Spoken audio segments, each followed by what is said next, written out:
Let's start with the fifth example. And what is said here in this example? Two infinite planes, each with uniform surface charge density sigma, are kept in such a way that angle between them is 30 degree. The electric field in the region between them is. So here we need to find electric field at this point, say here, because due to plane sheet the electric field does not depend on the distance from the sheet. Now due to this sheet, the electric field will be here, that is E sigma upon 2 epsilon naught, while due to this sheet at this point the electric will be in this direction, that is perpendicular to it, like this.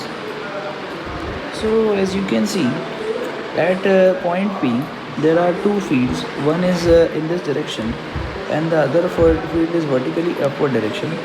So we should resolve this. This is sigma upon 2 epsilon naught. This is also sigma upon 2 epsilon naught in magnitude. So let's resolve this into two parts.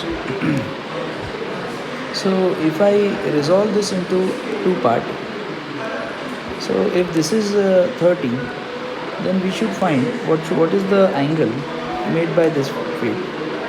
So if I have considered or I have taken this point, then what should be the angle? Either this or this angle we should know, so that we can resolve this into two parts. Okay. So if I make it here, so this is 30 degree, this is 90, so this would be 60. Vertically opposite angle, this will also become 60. So there will be two component of this field, sigma upon 2 epsilon naught sine 60, sigma upon 2 epsilon naught cos 60.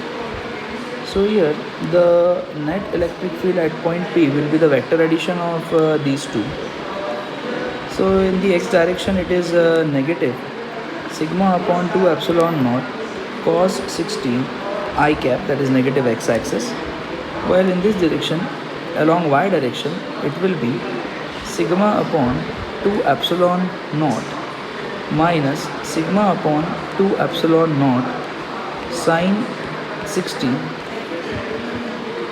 that would be j cap, that is along y axis. So the net electric field will be equal to, so it will be sigma upon cos 60 is 1 by 2, so this becomes 4 epsilon naught I cap plus sigma upon 2 epsilon naught minus sigma upon 4 epsilon naught into sine 60 is root 3 by 2 j cap. Now I can take sigma upon 2 epsilon naught as common, so it will be minus 1 upon 2 I cap plus this will be 1 minus root 3 by 2 j cap. Okay. While here I cap and j cap in the option are written as x cap and y cap, so I will write them as minus x cap upon 2 plus 1 minus root 3 by 2 y cap. So let us see which is the correct option here. So the correct option is B, which matches with this thing. So this is the answer. Thank you.